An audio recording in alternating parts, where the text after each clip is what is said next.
I'm at the kitchen counter, crimping the edges of my cherry pie. My hands just know what to do.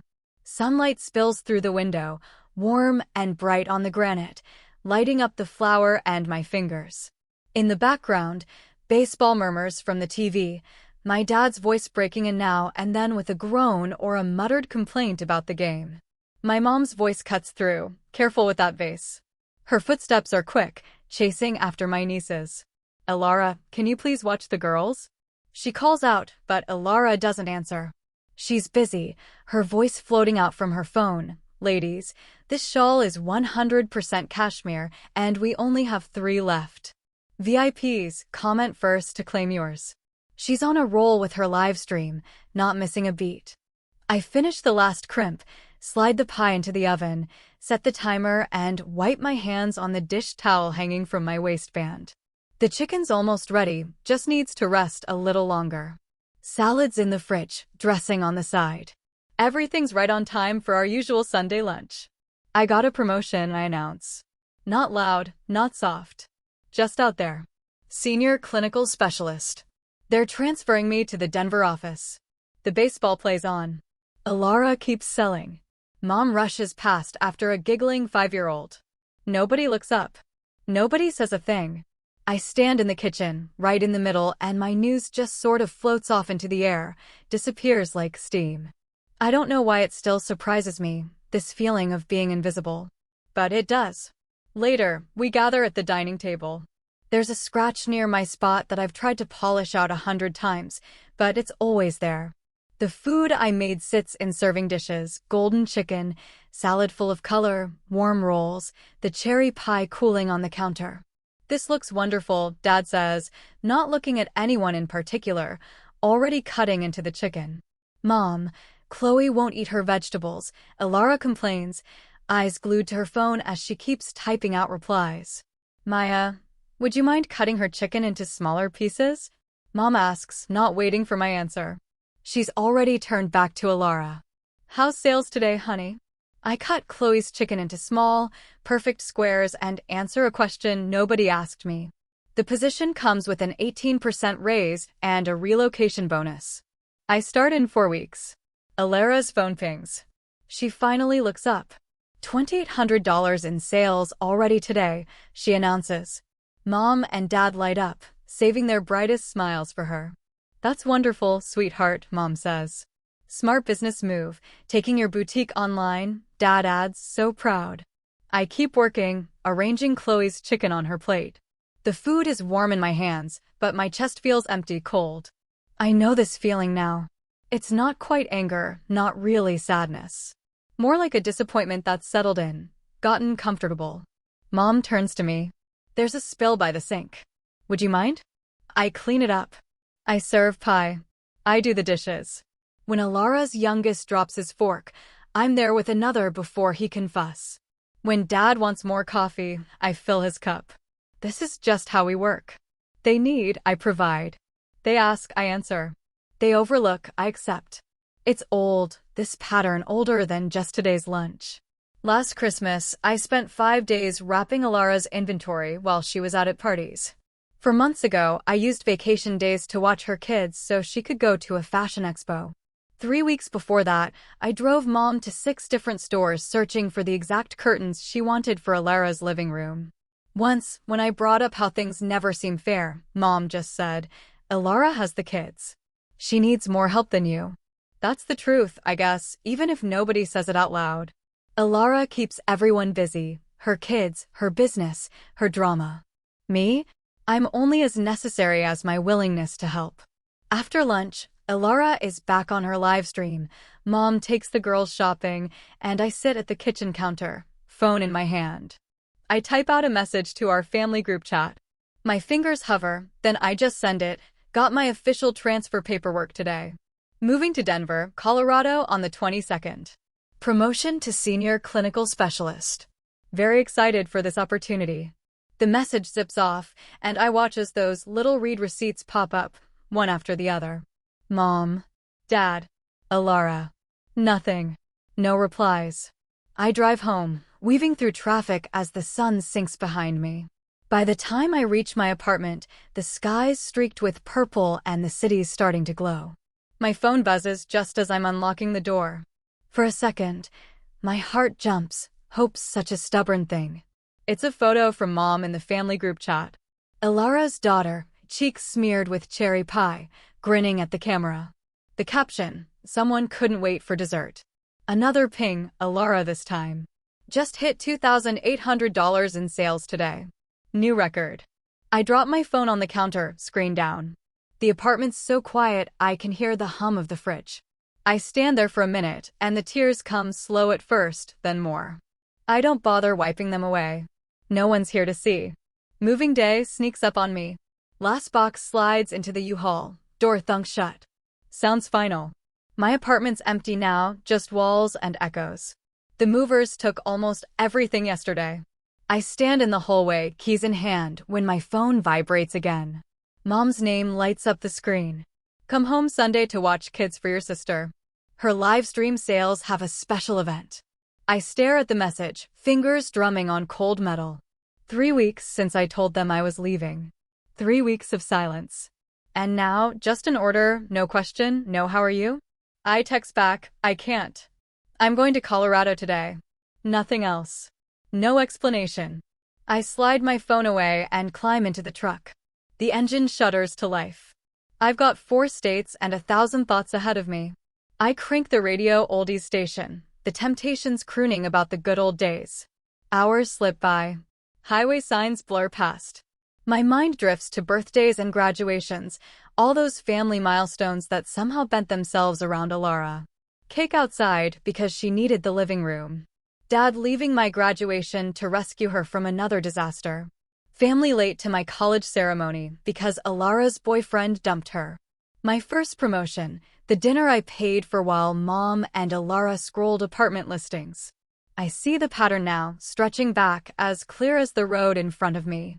Mountains rise and fall. My phone stays quiet until I cross into Kansas. 8 hours later, a message from Mom. What do you mean you're going to Colorado? I don't answer. Let her sit with it for once. Billy Joel's on the radio, singing about moving out. I turn it up, watching the world change outside my window. By the time I roll into Denver, the air's different, drier, sharper, like maybe things can actually change. I drag my bag upstairs, flop on the bed, shoes and all. For the first time in my life, nobody knows exactly where I am. It's scary, but it feels like freedom. A month passes. I know my kitchen cabinet's in the dark. I've got a favorite coffee shop, a shortcut to work. Little victories. Then, on a lazy Sunday, my phone lights up. Family party this weekend. Aunt Margot turning 65, come early to set the table and help with kids. Mom again. I just stare at the message. They either forgot, or they're pretending I never left. I don't know which is worse. I ignore it. Saturday, I stay home. Unpack the last box, line up my books, hang pictures of places I've been, no faces, just landscapes. At 3:17, the phone blows up. Where are you? Mom, all caps. Everyone's asking about you. Even Dad chimes in. We saved you cherry pie. Ilara tries bribery. Then, at 5:42, the real punch lands. I never thought you'd be this selfish. After everything we've done for you. Your sister had to handle all the kids herself while I cooked. Your father had to help with the tables. You've let the entire family down. I wait. Finish dinner, settle on my new couch in my new place. This time I call. Feels like it needs my voice. Mom picks up right away. Finally decided to acknowledge your responsibilities? Mom, I say, steady as I can, I moved to Colorado over a month ago. I told everyone. I sent messages. I can't come set tables in Ohio anymore. She huffs. Well, you could have reminded us. Your sister was very disappointed. I let out a breath. I'm sorry she was disappointed. How was Aunt Margot's party? Hectic, she says. Without you here to help.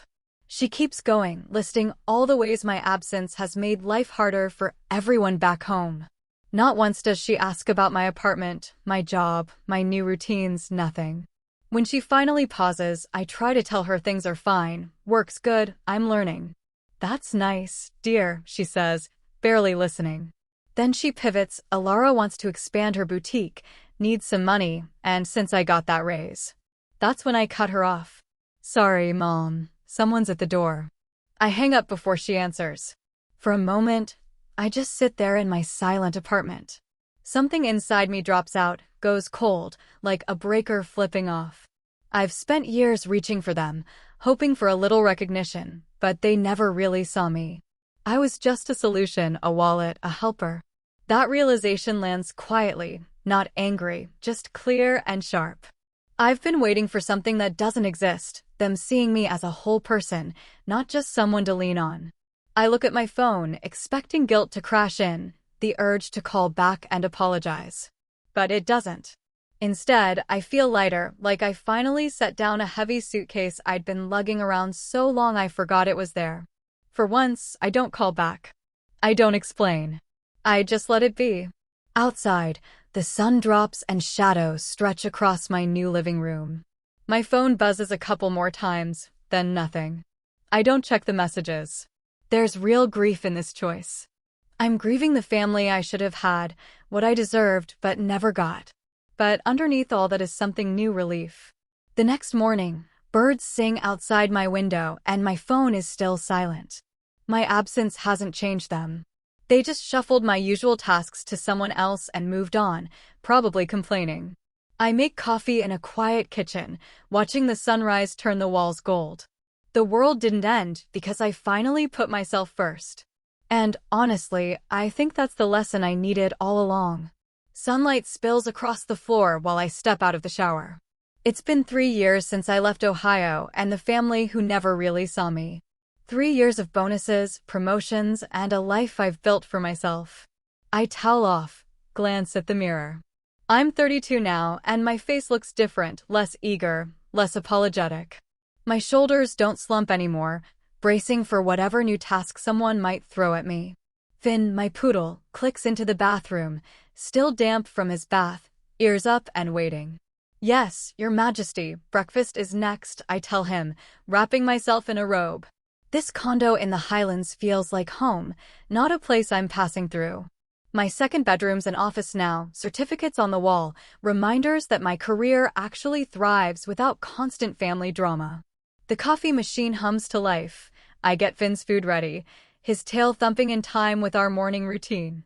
There's a calm in these moments. No group chat blowing up, no sudden demands for my time. Park after work? I ask. He dances in a circle, making me laugh. I'll take that as a yes. The parks are a little sanctuary these days. It's where Finn met Baxter the Beagle 4 months ago, and where I met Leo, Baxter's owner. Leo's got that quiet confidence, a streak of gray in his hair, and a knack for building things that matter. His company helps people recover from injuries, something I get, working in medical devices. There she is, he calls when Finn and I walk up. Told Baxter you might ditch us for some glamorous medical emergency. I grin. And miss these two chasing squirrels? Not a chance. Finn bolts off to Baxter, all flailing legs and wagging tail. Leo leans on the fence next to me, close but not touching. How'd the Cooper presentation go? He asks. They loved the new device specs, I say, still surprised at sharing work wins with someone who actually cares. How's the prototype testing?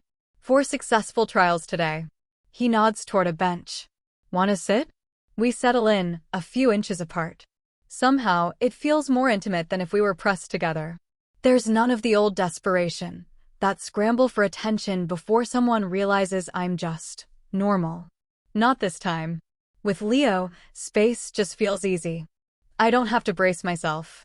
The air smells like grilled meat drifting over from a nearby restaurant, and my stomach kind of growls. I skipped lunch for that Cooper presentation. Leo catches the look on my face. Hungry? He asks. There's a new place. Farm to table. Supposed to be amazing. 40 minutes later, we're tucked into a corner table, brick walls and warm lights, making the whole place feel like a secret hideout. I'm halfway through venting about a nightmare client when my phone buzzes. The screen lights up, family group chat. I haven't seen anything from them in months. My hand freezes over my glass. There it is again, that tight, anxious feeling I always get right before family disappointment lands. Leo glances at my phone, then back at me, but he doesn't ask. That's what I love about him. He notices everything, but he doesn't push. He lets me be. I flip the phone over so I can't see the message. Sorry, I say. Old patterns trying to creep in. Leo just nods. Old patterns have a way of doing that. Doesn't mean we have to fall for it.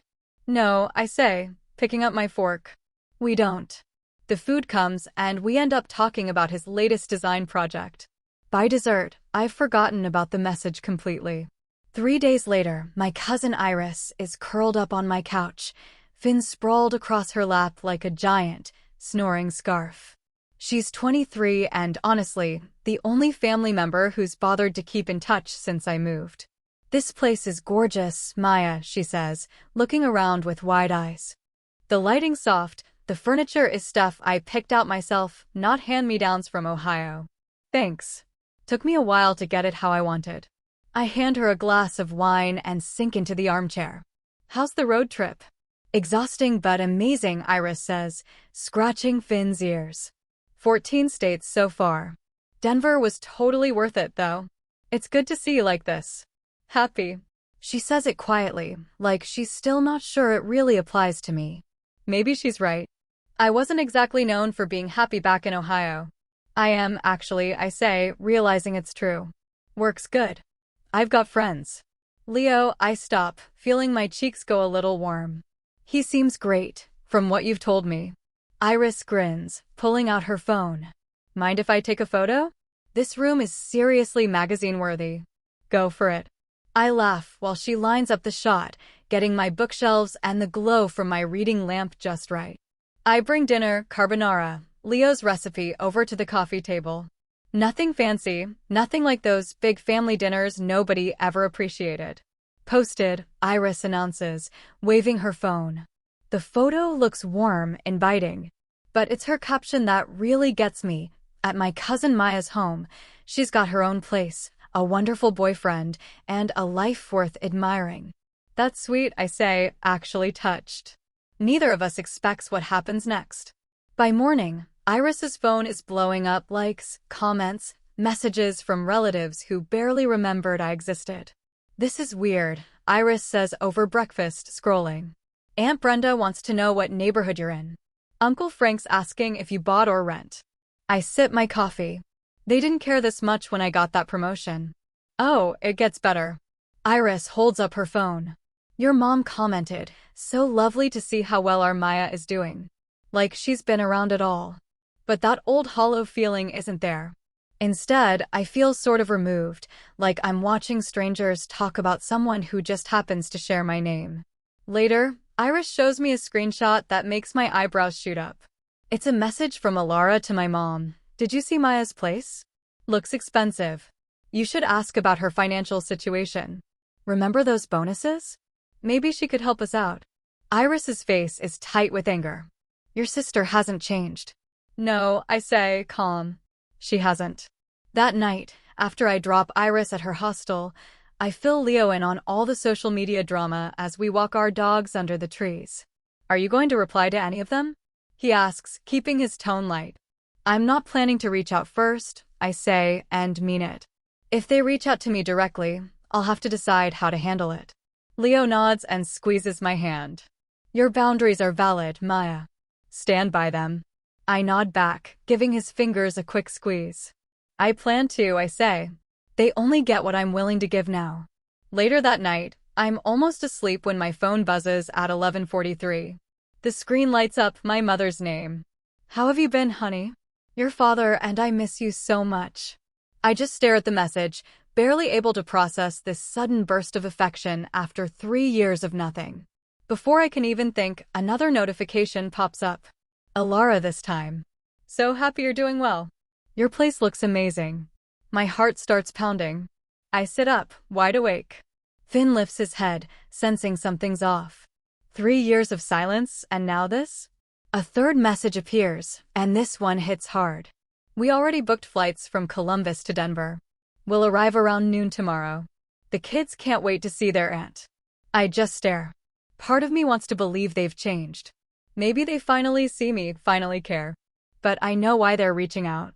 Iris's photo went up, and suddenly they're flying across the country. That's not a coincidence. My phone rings. Leo's name glows on the screen. I answer. My voice is steady, more than I expected. They're coming tomorrow. All of them. Flights are already booked. He lets out a breath. That's sudden. Very. What are you thinking?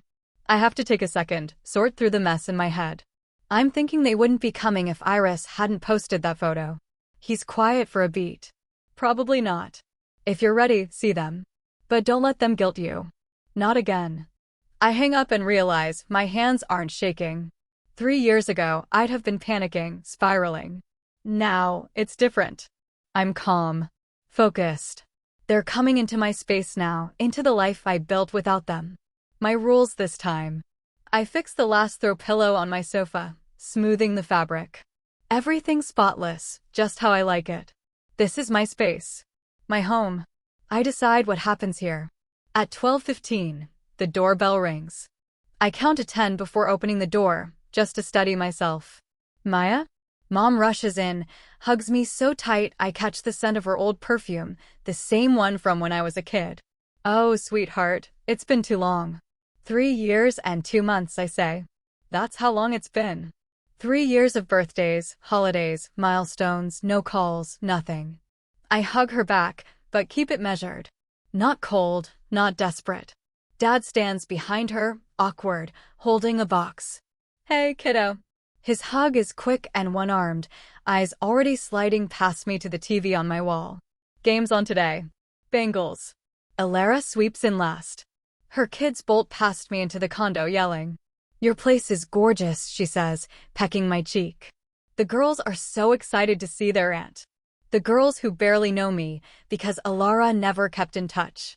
We brought cake, Mom says, taking the box from Dad. Chocolate, your favorite. Strawberry shortcake has been my favorite since I was 7. I'm not sure if she forgot or if it's just another way she erases the real me. Thank you, I say, words smooth from practice. Let me put on some tea. In the kitchen, I hear the TV click on. Dad must have found the game. The girls shriek and chase each other, sneakers thudding on my floors. Out of the corner of my eye, I spot one of them picking up the crystal paperweight Leo gave me for my birthday. Amelia, I call, keeping my voice calm but firm. Please put that back. Alara laughs a little too high. Oh, they're just exploring. Kids, you know? I look at her. They should respect other people's things. I set the kettle on the stove. In my home, we don't touch what doesn't belong to us. Alara blinks, surprised. Amelia puts the paperweight back, shooting me a wary look before running off. Mom wanders in, trailing her finger along my countertop. This must have cost a fortune, she says, and there's something sharp under her words. Your place is so extravagant. I pour the tea, letting it steep. I like my home. Alara leans against the doorframe, watching me. The company must pay you really well. What's the salary range for someone in your position these days? I take my time setting out cookies before I answer. Competitive. But, are we talking 6 figures? Her tone's casual, but her eyes are searching. Do you get bonuses? Stock options? The benefits are excellent, I say, picking up the tray. Let's sit in the living room. Alara keeps firing off questions while we work through our first cup of tea. Does my company match 401k contributions? What's my mortgage payment? Did I have to put 20% down? She's not even subtle. She wants to know exactly how much cash I've got lying around. The more I dodge, the faster she taps her fingers against her cup. Her smile keeps getting tighter. So I change the subject. Dad, I say, during a rare pause, how's the volunteer work with the Youth Baseball League? It works. For a while, the conversation drifts to safer territory. Dad's coaching stories, a cousin's new baby, Mom's garden club. But I notice Alara's shoulders only get stiffer the longer we stay away from my finances. Then her oldest knocks over a vase, water everywhere, flowers sliding off the coffee table. I get up right away. Girls, I say, trying to sound firm, in this house, we sit calmly on the furniture. No running or jumping on the sofa. Maya, my mom jumps in, her voice sliding into that familiar correcting tone. They're just being kids, I know, but kids need boundaries. I hand each girl a book from my shelf, favorites from when I was their age. Here, try these. Mom just stares at me, mouth open, like she's never seen me set a rule in my own house. Alara's smile is gone now. Just a hard, straight line. You've changed, Mom finally says, her teacup clinking as she sets it down. I nod. Yes. It's quiet except for the baseball game on TV and the girls, surprisingly, settling down to read. Dad shifts in his seat. Alara shoots Mom a look, one I remember from years of family drama. It's the sign. Time to get to the real reason for this visit. Mom leans forward, sighs like she's practiced it in the mirror. Maya, sweetheart, Alara's been struggling. There it is. The boutique. Alara jumps in, voice tight and shaky in all the right places. After 6 years in retail, I thought I was ready. I had experience, customers. They've rehearsed this. Alara opened her boutique after years working for someone else. My parents fronted the initial cash. The business tanked in 10 months. She signed a personal guarantee on the lease. Now she owes $47,000. My parents' retirement savings are already wrecked from trying to help her get started. Now everyone leans in. United front. Mom's eyes wide with concern. Dad's face heavy and serious. Alara's lower lip trembles, almost on cue. You're doing so well, Mom says, dropping her voice into that syrupy tone she uses when she wants something. You could sell your condo, help your sister. Dad clears his throat. You have a boyfriend with money. You don't need 2 homes. They've been here less than an hour and already know about Leo. Someone's been digging. Think about the girls, Alara throws in, glancing over at her kids. Help your sister and the children get their mother back. I can't sleep from all the stress. That hollow feeling spreads through my chest. Not heartbreak, clarity. I look at them and finally see it for what it is. The sudden attention after years of silence. The warm hellos, the not-so-casual grilling about my finances. All of it leading to this. A memory flickers, me in my parents' kitchen, announcing my promotion, my news dissolving into thin air. Another, texting about my move, getting nothing back except photos of Alara's kids eating pie. Years of being invisible until I was useful. Alara mistakes my silence for doubt. It's not like we're asking for a handout, she says, voice rising. I'll pay you back eventually. This is what family does, Mom adds, grabbing my hand. We help each other through hard times. Dad shifts again, eyes bouncing from the TV to my face. Your mother, and I won't be around forever, you know. I breathe in slow. Their expectations press down on me, hard and heavy. But this time, I don't cave. 3 years away have changed something in me. Something real. I'll think about it, I say, steady and calm. The cracks show in their united front. Alara's cheeks flush, defensive. Mom's smile wobbles, not used to me standing my ground. Dad turns back to the game, which means he knows a fight's coming. What's there to think about? Alara demands. We're family. Yes, I think, looking at these 3 people who share my blood but never really saw me. We're family. And now, finally, I'm starting to understand what that word actually means and what it doesn't. Maya didn't move. She sat as still as a statue, looking calm on the outside even though her mind was a mess. 3 years away had given her some distance, a little clarity. But now here she was, with all that old pressure settling right back onto her shoulders the second she saw them. They waited for her answer, certain she'd say yes, like the idea of her saying no had never even crossed their minds. I've helped before, Maya said, her voice steady. I've spent years trying to be heard, to be loved. All I ever got back was silence and more demands. She looked at her mom, then her dad, then finally at Alara.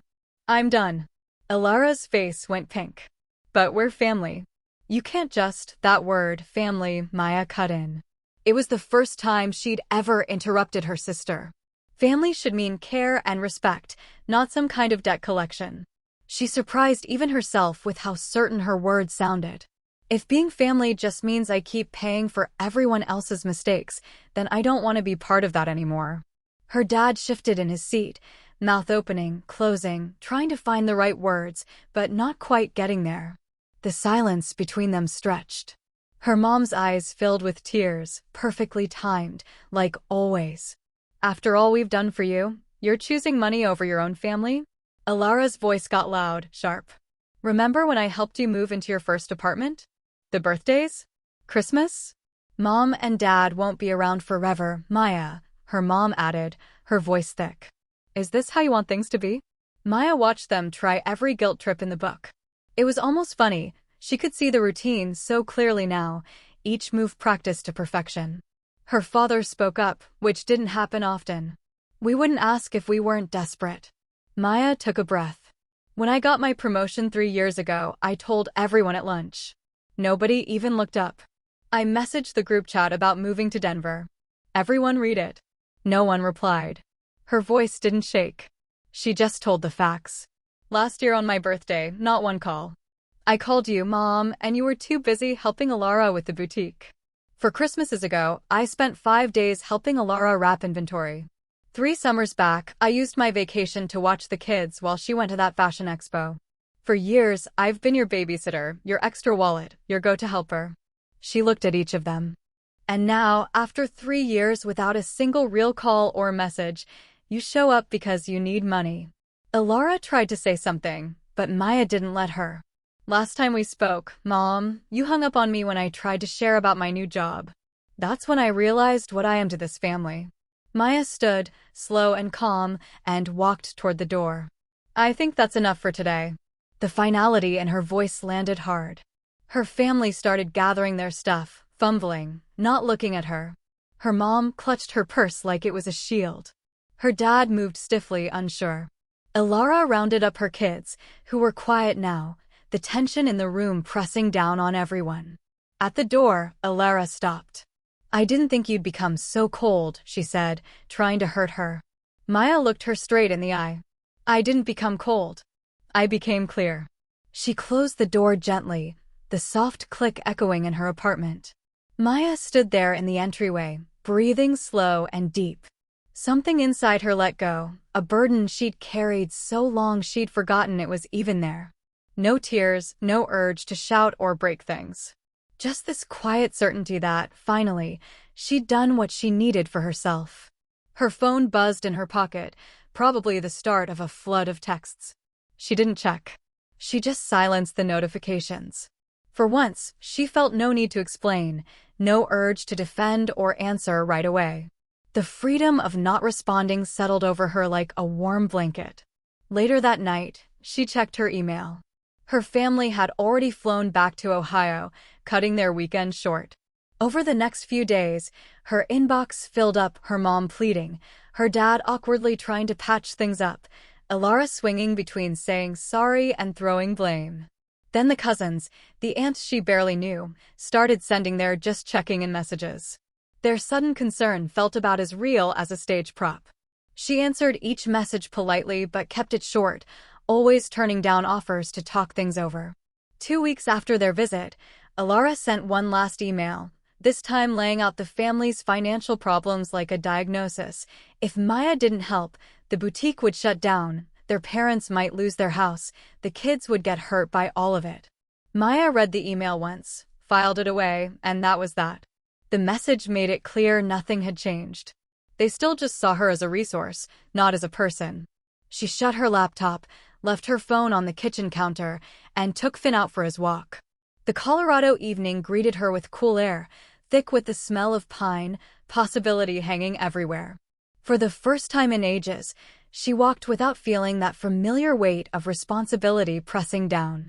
A month later, I'm back to my usual routine. Leo shows up right at 7, just as the sun slips behind the mountains and stretches shadows across my condo. He doesn't ring or text, just 2 soft knocks, and Finn perks up instantly, ears up, tail going. Ready? Leo asks, searching my face, but he doesn't push for details or ask how I am after all that family drama.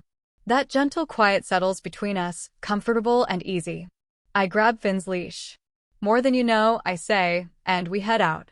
At Leo's place, the kitchen smells like baked salmon and herbs, his grandmother's recipe, he once told me. I watch him move between the stove and counter, calm and sure, plating the food. Baxter and Finn curl up together on the rug, a perfect swirl of fur and easy contentment. We eat mostly in silence, not the tense, careful silence I remember from growing up, where you tiptoe around words, but something soft and peaceful. Just the clink of forks, an occasional happy sigh, the dogs shifting now and then. After dinner, I'm at the sink rinsing plates, and without thinking, I start telling him what happened with my family. My voice sounds far away, like I'm talking about someone else's story. Leo just takes a plate from me, dries it, and puts it away. "You did what was right for you," he says. 3 years ago, I would have rushed to explain myself, to defend my choices, to prove I wasn't selfish. Tonight, I just nod. It feels light, not having to justify anything. Later, we sit on his back porch while the dogs sniff around the yard. The evening air is cool, clear, and something settles in me. My worth was never about how useful I could be. All those years of bending over backwards, trying to be needed, it never meant love.